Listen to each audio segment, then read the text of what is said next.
Welcome to my review for Texas Chainsaw Massacre The Beginning, though I sort of wish it was called The Ending because mentally I'm ready for the end of this series now. I've only got two more films to go after this one though, so I will finish it off, but I've definitely got a love-hate relationship with this series, as in I love the original film, but I'm not that keen on the rest of them. Hate's a bit of a strong word.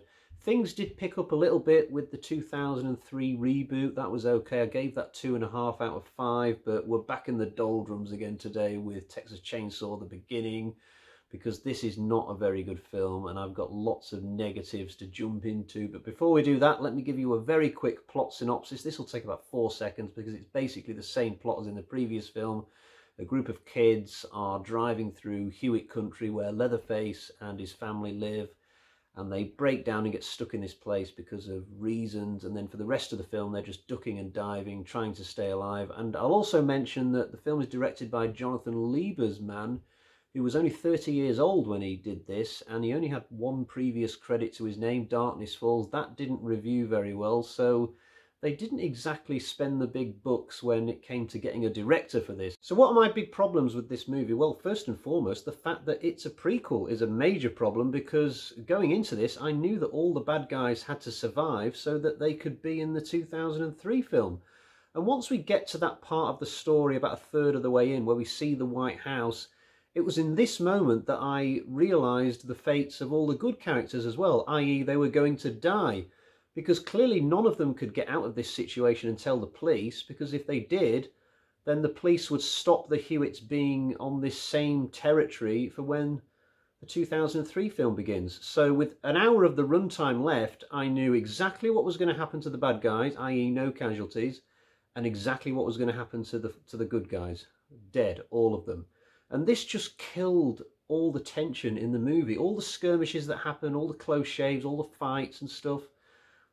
None of it was exciting because I knew the outcome to every single one of these battles. There's a moment where Hoyt is getting his head bashed against a porch with about 20 minutes left. Now, normally, this would be a big cheer moment because he's been a complete dick all the way through the film up until this point. I should have been off my feet going, yeah, go on, kill him. But instead, I was just sat back like, yeah, I know he's going to survive. No point even enjoying this. So, yeah, this was a big problem for me. I'm not saying that you can't have horror prequels. I'll give you a couple of examples of horror prequels done right to an extent. So Tremors 4, it takes place about 100 years before the other movies, so we still have that question mark as to who will survive in that film. Wrong Turn 4, yes, we know the villains will survive that, so they can be in 1, 2, 3, but we don't know if the good guys will survive or not. Theoretically, the good guys could survive Wrong Turn 4, because that film uses a different location. But because Texas Chainsaw The Beginning uses exactly the same location that we see in the previous film, then we can surmise that nobody makes it out of this film alive. You don't have to use much common sense. So this film is set up to fail, really. Furthermore, this is not a fun set of villains to hang out with if you know that they have some kind of diplomatic immunity against dying. Sheriff Hoyt in this film, every time he's in danger, he might as well just hold up a copy of the 2003 film on DVD and go, diplomatic immunity. He was a fun character, by the way, for about 5 minutes in the reboot, and then he overstayed his welcome and was just annoying for the rest of the film. In this film, he's just annoying all the way through, and he seems to get twice as much screen time, as if the writers thought that he was some kind of breakout star from the reboot and needed to be more front and centre this time. Now, granted, Wolf Creek came out after this film, but I still look at Hoyt and think of him as a poor man's Mick Taylor. The Leatherface we get in this film is one of the weaker iterations. He just looks too young and normal looking. I prefer the more seasoned Leatherface, who's really grimy and dirty from all the years on him, and he's got bits of flesh almost moulded into his skin from wearing too many human masks. The middle-aged women who live with Hoyt, they're just annoying. His wife and the woman with the fat jowls, how she's managed to get through 2 movies without getting killed is beyond me. I just want somebody to blast her apart with a shotgun blast. And I don't like how this movie seems to think that we want loads of explanations for things in the Hewitt's past. So there's a guy in the 2003 reboot who has no legs, and in this film he's walking around. Now, as soon as I saw him walking, I thought to myself, guaranteed they're going to explain in this film how he lost his legs, and sure enough, they did. We also get to see Leatherface being born. Why did we need to see that? It's not going to give us goosebumps as if it's a massive moment in his past that we absolutely needed to see depicted on screen. We also get to see the moment that Sheriff Hoyt puts on his sheriff clothes for the first time. Ooh, goosebumps. Real goosebump moment. We get to see, I could be wrong about this one, but just when Leatherface's workplace shuts down for good, he picks up a chainsaw, and I think that's meant to be the first ever time that he picks up that weapon. If so, ooh, goosebump moment. I also take umbrage with how the good guys in this film are ensnared into Hewitt country, as I call it. I had this same criticism with the 2003 reboot. In that film, the good guys invited a suicidal girl into their camper van, at which point she blew her brains out all over the back seat, and that's what got the plot going, but that never would have happened in real life.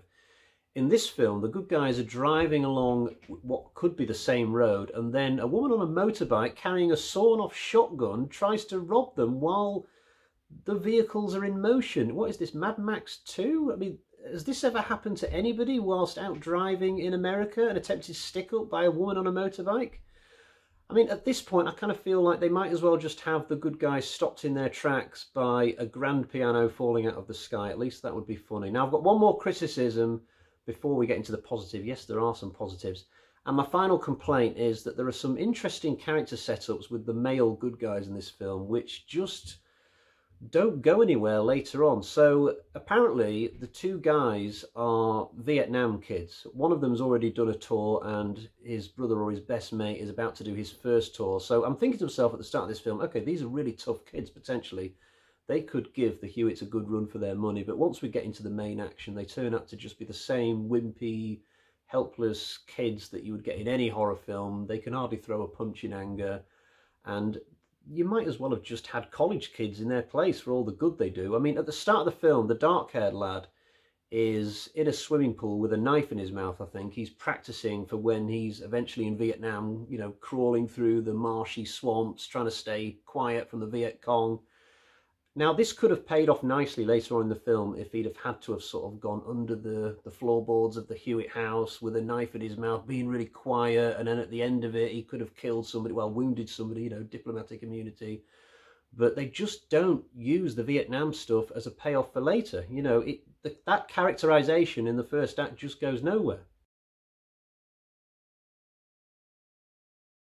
Having said that, I still found the four protagonists in this film to be quite likeable on the whole, despite all the wasted potential with the Vietnam stuff. And I guess this is my first positive of the night. I didn't know Jordana Brewster was in this film, by the way. She's an excellent actress, and just her presence throughout this film did occasionally put a smile on my face, so I was very grateful for her being in it. Blonde Girl was quite good as well. It was a good quartet, actually a better set of characters than the group from the reboot, Jessica Biel accepted. Now, my next positive revolves around the girl with the sawn-off from earlier on in the film. She's not the positive. Her boyfriend is, because he comes into the plot and becomes a Charlie Bronson, just marches into the Hewitt residence intent on causing mayhem, which he does because this is a really tough guy.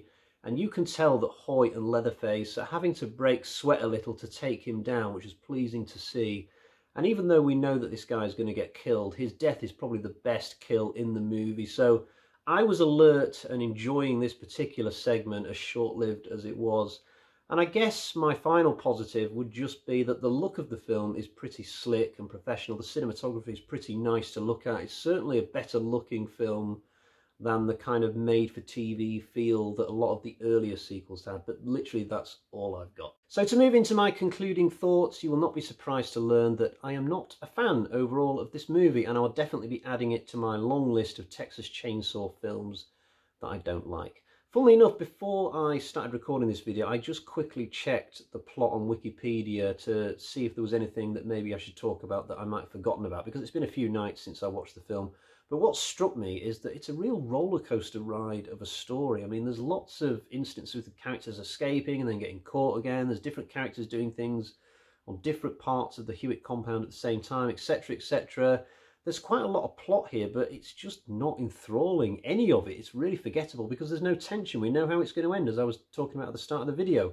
And the rest of the film can't compensate for that lost tension. The villains see to that almost entirely by themselves. This series has really struggled to come up with engaging, compelling villains outside of Leatherface. When I think of all the chop tops and guys with metal legs and Hoyts of this world, it's a real rogues gallery of shitty characters. In terms of this film, though, I will definitely never watch it again unless it's part of some kind of social scenario that I can't at the moment foresee. Oh, please, God, don't let it happen. At least we have to give some credit, though, for this being the first time in the series there's been some continuity from film to film. It's just a shame that they got it backwards in terms of what they should have done, if you see what I mean. Right, let's get to the Bag of Terror and find out what sort of score we've got today.